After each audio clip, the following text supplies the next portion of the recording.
Hi, my name is Keith Cooper in No Flight Images, and in this video I'm going to return to a question I get asked quite regularly, and that's what new printers are on the way. Is it worth getting a printer now, or should you wait for a printer? In general, unless you know specifically there's a printer coming, current printers are pretty much as good as it gets. I don't expect to see increases in print quality and the like with new printers. There is not a good quality printer, one of the bigger ones, 13-inch and up, around today that I can't make a good print from. Even the Canon TC20M that I'm testing here, which has got just 4 inks in, I've been able to get some great looking prints from. So remember, the biggest problem of making great prints is you and your photography and your skills in printing. Goes for me as well, but that, just bear that in mind when you're thinking about getting a new printer, or should you get a replacement for something.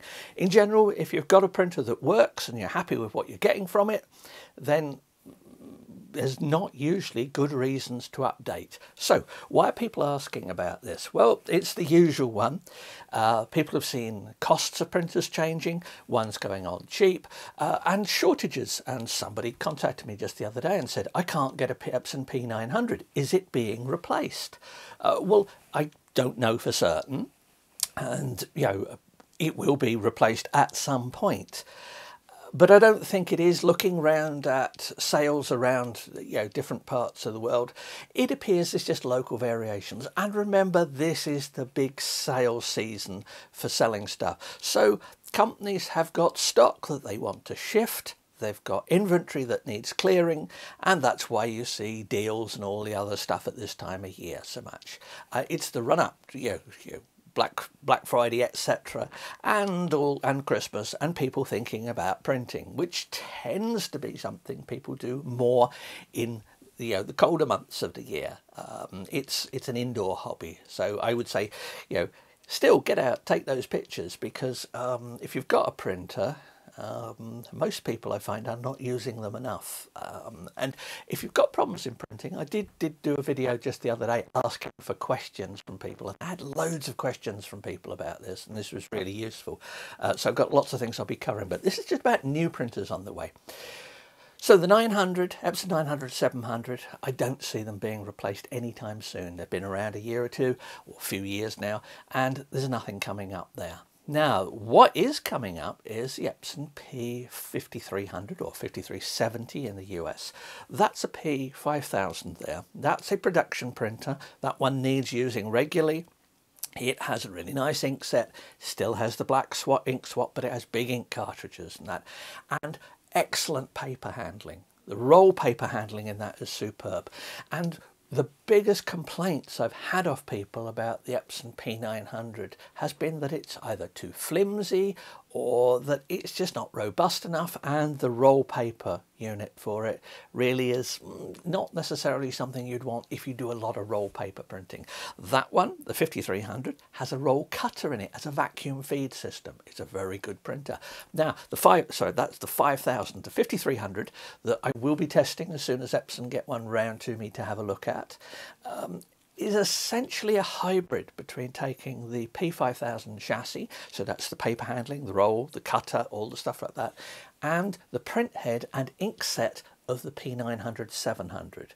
So that means that effectively you know what the print quality is going to be like anyway, because the 700 and 900, and I've tested those a lot, so I'm not going to be surprised, I think, about the print quality. The paper handling is bound to be a lot better. Also, it won't need the absolutely essential regular use that the 5000 here does.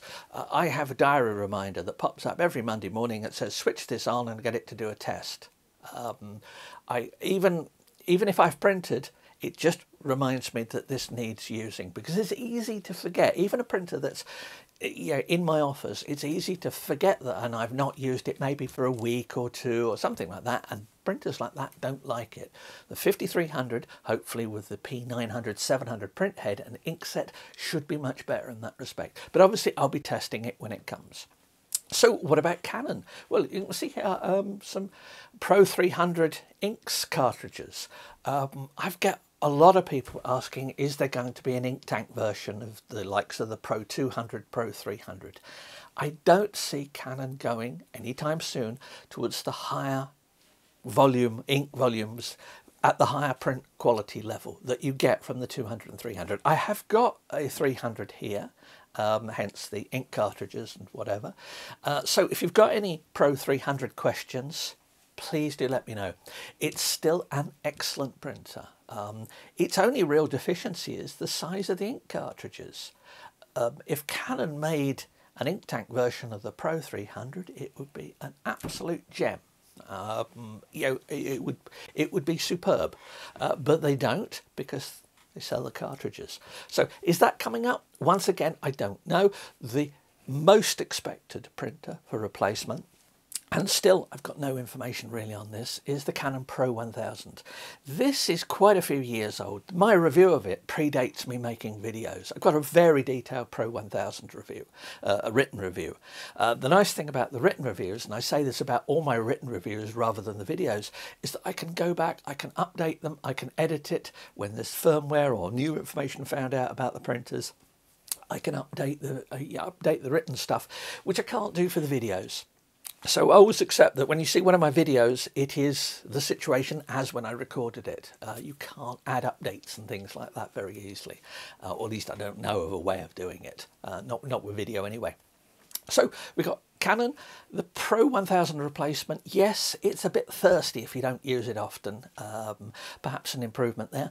The sheet paper handling system for the Pro 1000 is probably still the best sheet paper handling system I've come across for a desktop printer. It's very good. There's no reason necessarily to update that.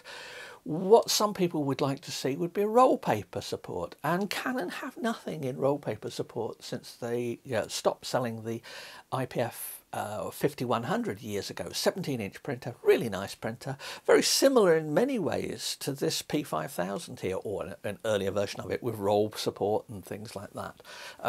Canon have nothing in that particular range. The 24-inch TC20M is an excellent printer here, and I've been testing this because Canon sell it as a plotter type printer, so for posters, for drawings and the like, and I've profiled it and found that it actually works very well as a photo printer. Now, it has limitations from just the 4 inks, but surprisingly good given what you might think for 4 inks. Good one there, and it's 24-inch and it's relatively economic.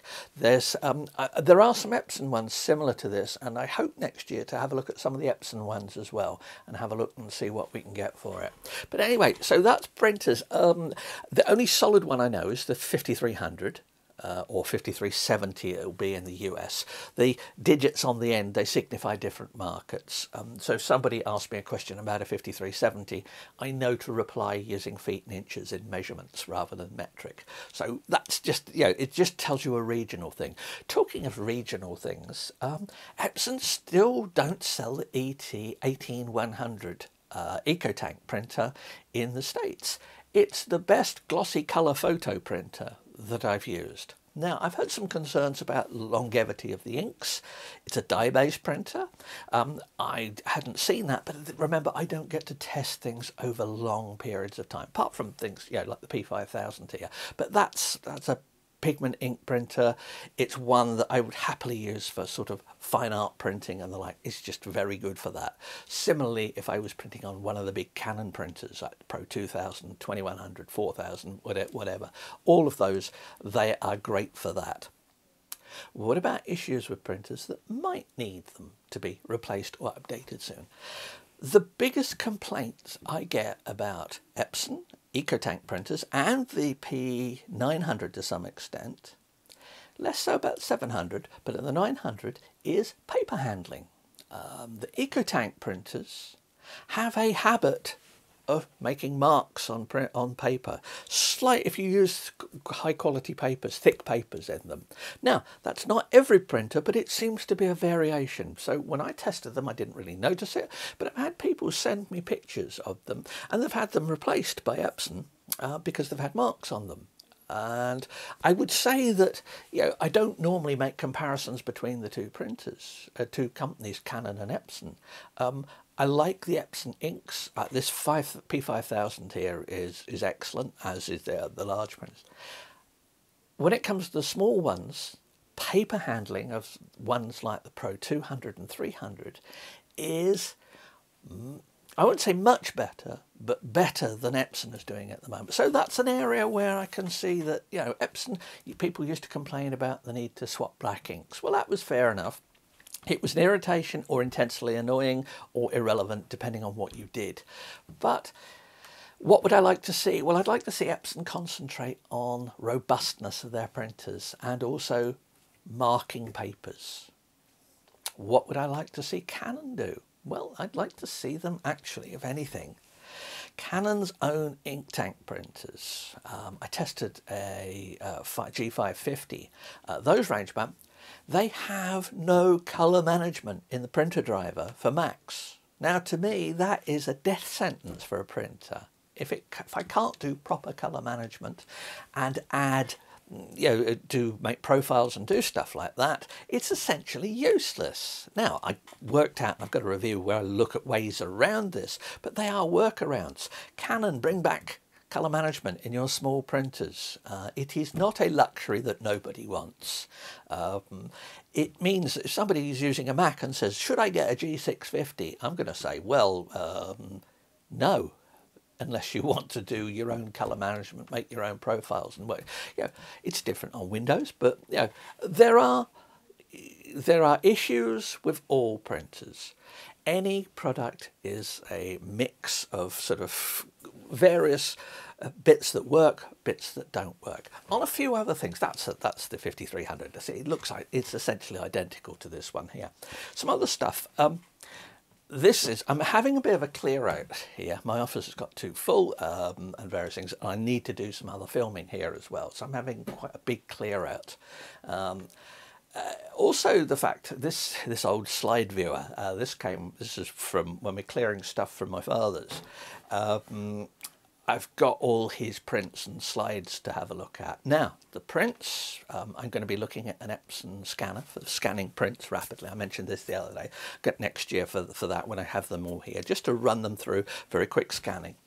This old scanner here, this is a Umax PowerLook 3. I keep it because it's a largish scanner. Now, I need a SCSI to Firewire interface to even be able to use this these days, but it's supported.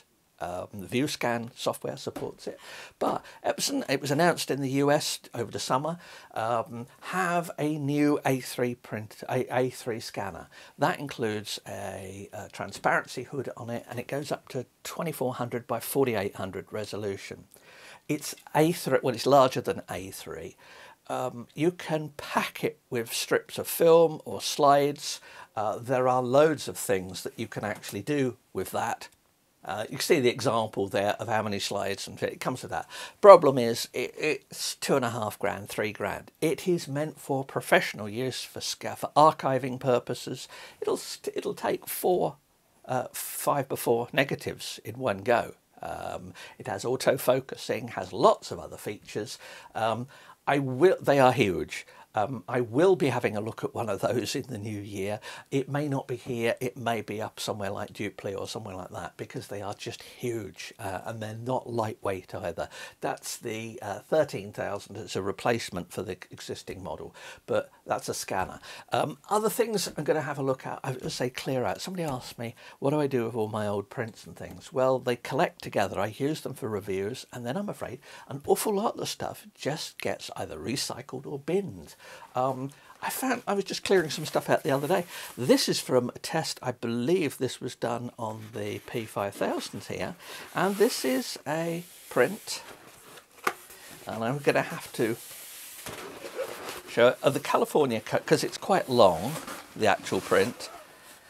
Try and get rid of the reflections off it. It's a massive print of some of the North Californian coast. It was north of San Francisco, and it's printed on a glossy canvas. I have got nowhere to put this. This goes for recycling, as does another colour one here and a black and white one as well. I do get a lot of stuff to test, and it has to go. And I have noticed that I have to be careful when I'm recycling stuff as well, because some papers are much less recyclable than others. Now the canvas, not sure about that one, but some papers, photo papers, have plastic film in them, and that means essentially they can't be used. So if they're better, if they're art type papers, then that's no problem. I can put them through for recycling.